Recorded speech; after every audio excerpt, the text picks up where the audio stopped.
Olá, boa tarde. A procura por crédito tem feito vítimas em todo o país. Criminosos fingem que trabalham em bancos e oferecem dinheiro, mas na verdade tudo não passa de um golpe. Só no ano passado, mais de 8 milhões de brasileiros caíram no papo dos bandidos. Mas como identificar esse tipo de fraude? No Jornal da Justiça de hoje, vamos responder essa dúvida. Mas esse é apenas um dos destaques do dia. Vamos aos demais. Depoimento do ex-secretário de Justiça do Distrito Federal, Anderson Torres, é remarcado para o dia 2 de fevereiro pelo ministro Alexandre de Moraes. E ainda, desassistência sanitária e nutricional dos Yanomami. Governo federal dá início a novas ações, entre elas o envio da Força Nacional do Sistema Único de Saúde para Boa Vista, Roraima. No Twitter, o ministro Gilmar Mendes, do STF, pede apuração urgente das responsabilidades.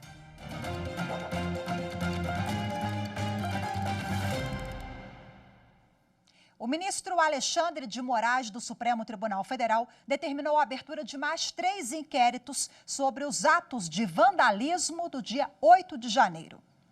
E quem traz as informações ao vivo para a gente já está na tela conosco, a repórter Carolina Chaves. Olá, Carol, muito boa tarde para você. Olá, Rafaela, boa tarde para você, boa tarde a todos. Olha, a determinação do ministro Alexandre de Moraes atende a um pedido da Procuradoria-Geral da República. Os inquéritos vão ampliar e delimitar as investigações sobre os atos criminosos realizados no dia 8. O primeiro vai apurar as condutas dos financiadores e das pessoas que ajudaram na realização dos atos, que ajudaram na realização dos atos com algum apoio material. O segundo inquérito é para apurar a responsabilidade dos autores intelectuais dos ataques e o terceiro dos executores dos crimes que não foram presos em flagrante. 7 crimes são investigados: terrorismo, associação criminosa, tentativa de abolição violenta do Estado Democrático de Direito, tentativa de golpe de Estado, ameaça, perseguição e também incitação ao crime. E hoje, Rafaela, o ministro, ele remarcou para o próximo dia 2 um novo depoimento do ex-secretário de Segurança Pública do Distrito Federal, Anderson Torres. Segundo o ministro, a medida é necessária para que a defesa de Anderson tenha acesso ao processo. Rafaela. Ok, Carol, muito obrigada pelas suas informações. Vamos agora conferir essa reportagem que a Carol já adiantou um pouquinho a decisão do ministro. Confira. Anderson Torres está preso desde o último dia 14 por determinação do ministro Alexandre de Moraes do Supremo Tribunal Federal. O novo depoimento do ex-ministro da Justiça e ex-secretário de Segurança Pública do DF estava marcado para as 10h30 da manhã no 4º Batalhão da Polícia Militar, no Guará, região administrativa do DF. No primeiro depoimento, o ex-secretário de Segurança do Distrito Federal ficou em silêncio, segundo os advogados, porque não tinha conhecimento do inquérito. Anderson Torres é investigado por suposta omissão por não ter adotado medidas para impedir as ações de vândalos que invadiram as sedes dos poderes da República no último dia 8. Foi necessária a intervenção federal e a atuação da Força Nacional de Segurança para conter os extremistas. Hoje foi publicada a prorrogação do uso da Força Nacional de Segurança em Brasília até o dia 4 de fevereiro. A ação é para proteger a Praça dos Três Poderes e os bens da União na capital federal após os ataques antidemocráticos. A força atua na capital federal desde o dia 7, um dia antes dos atos de vandalismo. Na última sexta-feira, o ministro Alexandre de Moraes concluiu a análise da situação de todos os presos por envolvimento nos atos antidemocráticos. O ministro analisou a situação de 1.406 presos que passaram por audiências de custódia. 942 pessoas vão continuar presas para garantir a ordem pública e não prejudicar as investigações. 464 tiveram a liberdade provisória e vão cumprir medidas cautelares, como usar tornozeleira eletrônica, se apresentar uma vez por semana à Justiça, não usar redes sociais e não se comunicar com outros investigados. E você vê agora o segundo vídeo da campanha Democracia Inabalada, lançado hoje pelo Supremo Tribunal Federal, que tem a Constituição Federal de 1988 como protagonista. A campanha é uma resposta aos atos de vandalismo do último dia 8. Após tantos anos de lutas, a nação mudou. Promulgamos o Estatuto do Homem, da Liberdade e da Democracia, bradamos por imposição de sua honra. Quanto a ela, discordar, sim. Divergir, sim. Descumprir, jamais.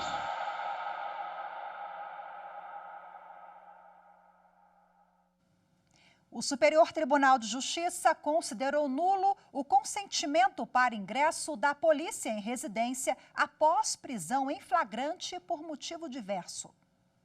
A sexta turma do STJ absolveu um suspeito de crime de tráfico de drogas por considerar ilícitas as provas colhidas após a entrada de uma equipe policial em sua casa em virtude da existência de um constrangimento ambiental ou circunstancial. Para o colegiado, não houve fundadas razões nem comprovação de consentimento válido para a realização de busca domiciliar, após o morador ter sido preso em flagrante na rua por porte ilegal de arma de fogo. Segundo os autos, foi recebida denúncia anônima sobre um suspeito que estaria armado em via pública. Ao confirmar a situação, os policiais o prenderam e, diante da informação de que ele possuía antecedente por crime de tráfico, dirigiram-se até a sua residência. Após a suposta autorização do homem detido, a polícia entrou na casa com cães farejadores e localizou entorpecentes. Como resultado, o indivíduo foi processado pelos crimes de tráfico de drogas e porte de arma de fogo. O Tribunal de Justiça de São Paulo, ao analisar recurso, manteve a condenação sob o argumento de que ele autorizou a entrada dos policiais na sua casa. No STJ, o relator do habeas corpus, ministro Rogério Schietti Cruz, destacou que o Supremo Tribunal Federal já definiu que o ingresso forçado em domicílio sem mandado judicial apenas é legítimo quando há fundadas razões justificadas pelas circunstâncias do caso concreto de que está ocorrendo situação de flagrante delito no interior da residência. O ministro também salientou que naquele momento da prisão, mesmo sem coação direta e explícita sobre o acusado, o fato de o indivíduo já estar detido sem advogado diante de 2 policiais armados poderia macular a validade de eventual consentimento em virtude de um constrangimento ambiental ou circunstancial. O ministro lembrou ainda que o direito à inviolabilidade não protege apenas o alvo da atuação policial, mas também todos os moradores do local. Veja a seguir, golpe financeiro. Saiba como identificar para não se tornar vítima de bandidos. As informações em instantes.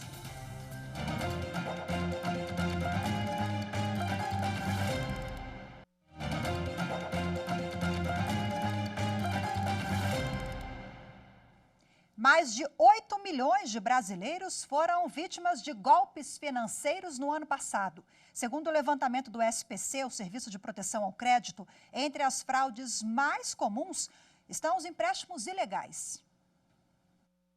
O golpe do empréstimo ocorre quando os criminosos dizem às vítimas que são representantes de bancos ou empresas e podem oferecer a elas dinheiro a qualquer momento. Os golpistas geralmente entram em contato por telefone, mensagens no WhatsApp ou até mesmo pelas redes sociais. Para acessar informações sigilosas das vítimas, os criminosos buscam o maior número de dados possíveis, como nome completo, CPF e documento de identidade. Com isso em mãos, eles começam a cobrar dinheiro para intermediar as negociações. A pessoa deposita valores acreditando se tratar de taxas administrativas e seguro para a aprovação do empréstimo. O problema é que a transação nunca é aprovada e logo os golpistas somem. Mais de 8 milhões de brasileiros foram vítimas de golpes financeiros no ano passado. Segundo o Serviço de Proteção ao Crédito, SPC Brasil, 4 de cada 10 pessoas lesadas entraram na justiça para tentar reaver as perdas, mas 1/3 delas não conseguiu recuperar o dinheiro perdido e acabaram com o nome sujo na praça por causa da fraude. Existem alguns motivos pelos quais as pessoas caem nesse tipo de golpe. Primeiro, elas podem estar desesperadas por dinheiro e acabam tomando o empréstimo sem pensar nas consequências. Elas também podem não ter muita experiência com empréstimos e não sabem como funciona o procedimento. Ou simplesmente confiam nas promessas falsas feitas pelos criminosos, pela habilidade que eles têm de convencer as vítimas. O avanço tecnológico e as modalidades de golpe, elas evoluem de uma forma muito mais acelerada do que a estrutura jurídica. Isso faz com que seja um desafio diário, né? A aplicação das leis, a aplicação prática, né, dessas leis e dos precedentes nesse tipo de golpe envolvendo casos cibernéticos. Bom, e ainda sobre golpe do empréstimo, a repórter Evna Araújo ela conversou com o advogado Samir Tomasi, que tem mais dicas de como não ser vítima desse tipo de fraude. Confira. Doutor, existem sinais que a gente pode identificar que aquele contato, aquela pessoa que está falando com a gente, ela quer aplicar algum tipo de golpe financeiro? E quais são esses sinais, né? A gente pode elencar 2, tá? O primeiro é a condição facilitada da liberação do valor, né? Ou seja, não existe uma análise de crédito adequada para esse empréstimo, como fazem as instituições financeiras sérias, né? Até porque não vai haver efetivamente uma liberação desse valor, né? E o segundo ponto, e que a gente entende que é o principal, é a exigência de pagamento de taxas, tarifas, IOF, antes da liberação desse valor, né? Então, o pessoal acaba utilizando desses argumentos para daí sim aplicar o golpe, né? Até que a vítima se dê conta de que ela caiu efetivamente numa fraude e que ela foi uma vítima, foi enganada pelos golpistas. Geralmente a gente recebe mensagens no WhatsApp, no e-mail, a gente recebe um SMS dizendo que é do banco, né? Como saber se aquele contato é realmente de uma instituição financeira ou é uma pessoa se passando ali para tentar aplicar um golpe? Na verdade, sim, o banco ele já tem as informações que ele necessita em sua base de dados, em seu cadastro. Então, ele não envia mensagem solicitando nenhum tipo de dados pessoais ou informações da conta, né? O que é importante? Que a pessoa confira o link do e-mail que por acaso foi enviado, né? Na mensagem, se é um número oficial do banco. E, fundamental, se houver alguma dúvida, que a pessoa procure o seu gerente de conta. É possível que esse cliente tenha a possibilidade de reaver esse dinheiro uma vez que ele fez o depósito acreditando se tratar de um empréstimo? Os golpistas, o que eles costumam fazer? Eles realizam diversos golpes em um período de tempo, né? E durante esse período, se por acaso a gente buscar judicialmente um pedido de bloqueio de valores, né, comprovando a fraude junto ao judiciário, a gente consiga ter êxito para bloquear valores, né, diretamente na conta dos golpistas. Caso não seja encontrado nenhum valor, a segunda etapa é avaliar se os documentos que foram apresentados para as instituições financeiras são documentos válidos, corretos, né, porque em caso de apresentação de documento falso para abertura de conta, aí a gente pode pensar, sim, em responsabilizar o banco para uma eventual devolução de valor por vítimas de fraude. Quando a pessoa percebe que ela foi vítima de um golpe, qual o primeiro procedimento que ela deve tomar? É procurar uma delegacia? O que ela precisa fazer? Sim, caso a pessoa tenha sido vítima de uma fraude, é fundamental que ela procure a delegacia e faça o registro do boletim de ocorrência. Após isso, avise o seu banco da fraude, porque se ela foi realizada por meio de Pix, hoje existe uma possibilidade de bloqueio desses valores por até 72 horas, né, quando é suspeita de fraude. Então, é fundamental que se age de forma rápida. Como tem sido o entendimento dos bancos na hora de resolver isso administrativamente? O entendimento do STJ é que a culpa exclusiva do banco ela vai existir somente se houver uma falha de segurança interna, né? ou, como eu já tinha dito anteriormente, por uma eventual abertura de conta com documentos falsos, né? Caso contrário, essa transferência do consumidor para o golpista diretamente, ela vai ser culpa exclusiva do consumidor, culpa exclusiva da vítima. Então, o banco ele não vai ter a responsabilidade de ressarcir esse valor. Quando tem a aplicação desse tipo de golpe, é considerado estelionato? Quais as punições para esse tipo de crime? Esses golpes eles são considerados estelionatos, tá? E a gente vê diversas operações já da Polícia Civil em todo o país, isso desde 2019, 20, quando os golpes começaram a ficar mais comuns, né? E sim, diversas quadrilhas já foram desmanteladas por causa disso. Então, mais cedo ou mais tarde, né, por causa desse número de denúncias, né, da mesma pessoa, enfim, a polícia ela vai coletando informações e sim, né, a tendência é que o golpista ele seja preso, né, e ele responda pelo crime de estelionato. Doutor, quais são os outros golpes financeiros que os consumidores devem ficar atentos? Então, atualmente existem diversos golpes, né, financeiros, como o empréstimo do consignado, né, onde é feito então um empréstimo sem autorização do consumidor, golpe de investimentos prometendo ganhos fáceis, falsa portabilidade de empréstimo, né, onde os golpistas eles têm acesso a informações privilegiadas dos bancos para fazer que são uma instituição financeira e oferecendo créditos com taxas menores, com valor de parcela menor, e também emissão de boletos falsos para pagamento de faturas, né? Então, esses golpes são os mais comuns que a gente vê. Perfeito, doutor Samir Tomasi, muito obrigada pela entrevista. Eu que agradeço, Evelyn, pelo convite. Veja a seguir a situação dos Yanomami. Profissionais da Força Nacional do Sistema Único de Saúde vão atuar em Boa Vista, Roraima. Os detalhes em instantes.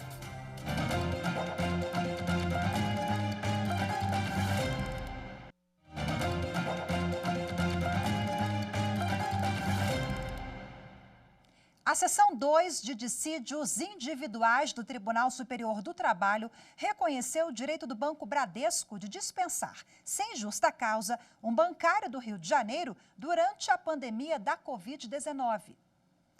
De acordo com o colegiado, não há lei que garanta estabilidade durante a pandemia e o empregador ele tem autonomia para administrar o próprio negócio.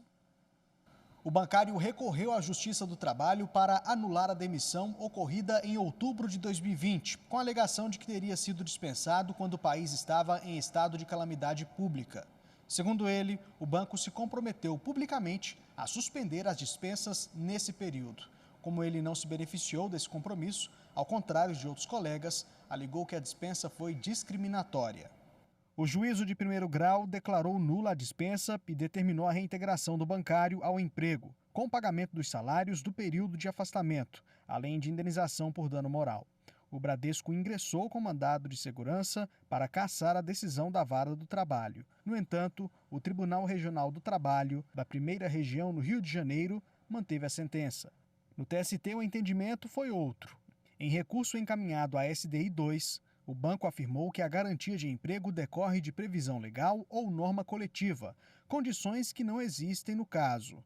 O ministro Douglas Alencar, relator do recurso, assinalou que a dispensa do empregado, com exceção das situações em que há estabilidade, garantia provisória de emprego ou exercício abusivo do direito patronal, está inserida no direito do empregador de administrar o negócio. A decisão foi unânime. O ministro André Mendonça, do Supremo Tribunal Federal, suspendeu a ação movida pelo Tribunal de Justiça do Piauí contra o governo do estado. A decisão atende pedido feito pelas partes.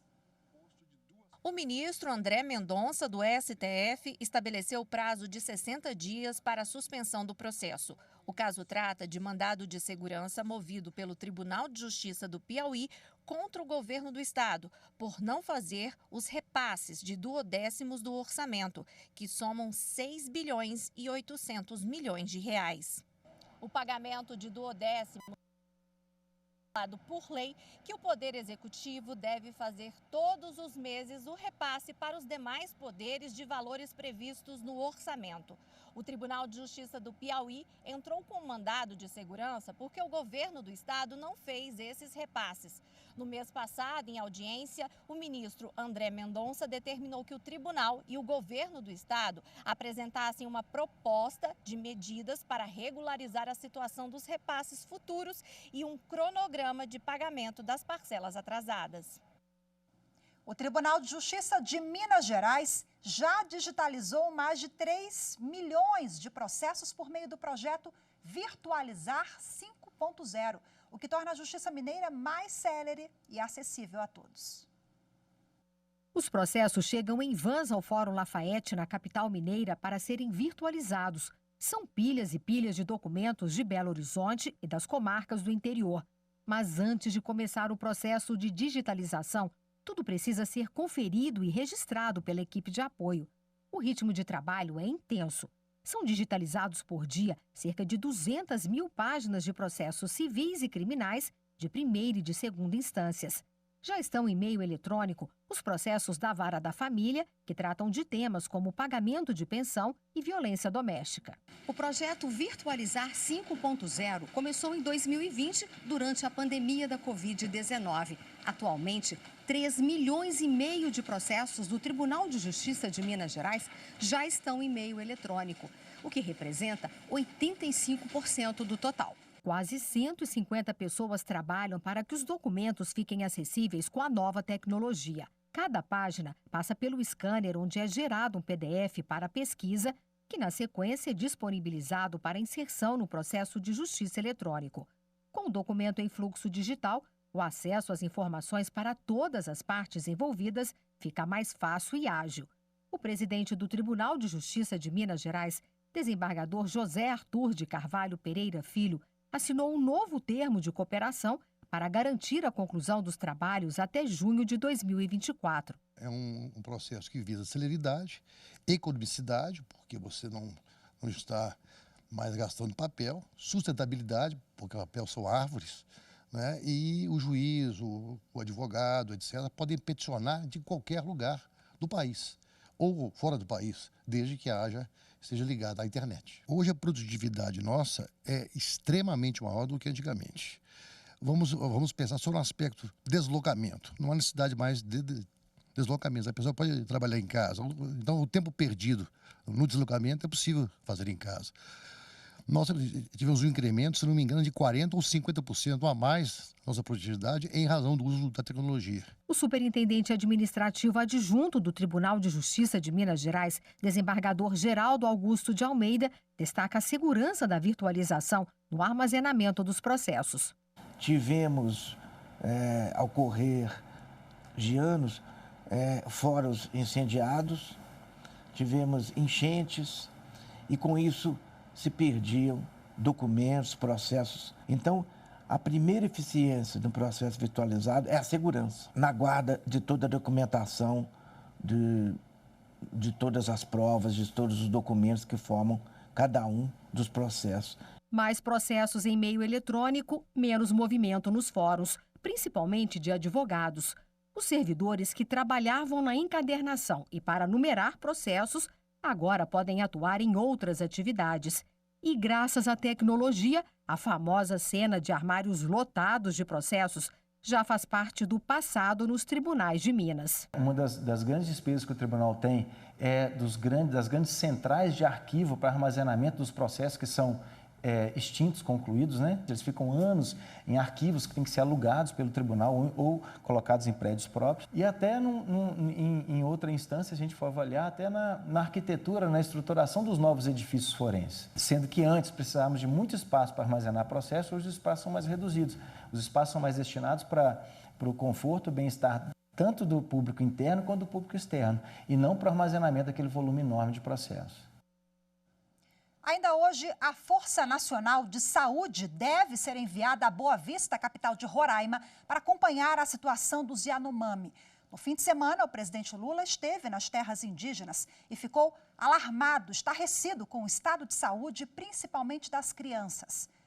A repórter Fernanda Porto tem outras informações sobre o assunto e conversa com a gente agora ao vivo. Oi, Fernanda, boa tarde para você.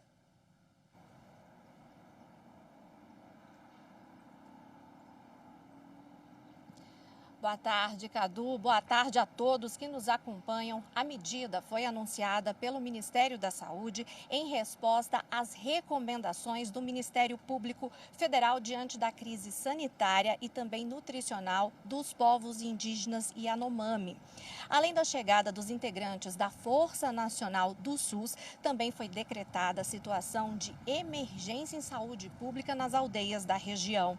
Também foi instalada uma sala que irá acompanhar os atendimentos emergenciais e também fazer um levantamento completo sobre a situação de saúde de todos os indígenas da região. E esse levantamento está previsto para ser concluído em no máximo 15 dias. Será aberto ainda um inquérito policial para apurar suposto crime ambiental e também de genocídio. Segundo o MPF, desde 2021, recomendações sobre o caso foram emitidas pelo órgão, estão sendo emitidas pelo órgão. A estimativa é que até agora, pelo menos 99 crianças indígenas morreram. E a crise sanitária e nutricional é em razão do crescimento do garimpo ilegal na região. Por meio do Twitter, o ministro Gilmar Mendes, do Supremo Tribunal Federal, disse que a situação é inaceitável e pede a apuração urgente das responsabilidades. Cadu? Perfeito, Fê. Olha só, Fernanda está chamando o Cadu, porque o Cadu ficou tanto tempo aqui com a gente durante o meu período de férias, né? E aproveito e agradeço ao colega também por esse período aqui, pela substituição. Agradeço a você que nos acompanhou em mais uma edição do Jornal da Justiça também. Hoje nós ficamos por aqui. Muito grata pela sua companhia. Uma ótima tarde, excelente semana para todos nós. Até amanhã. Tchau, tchau.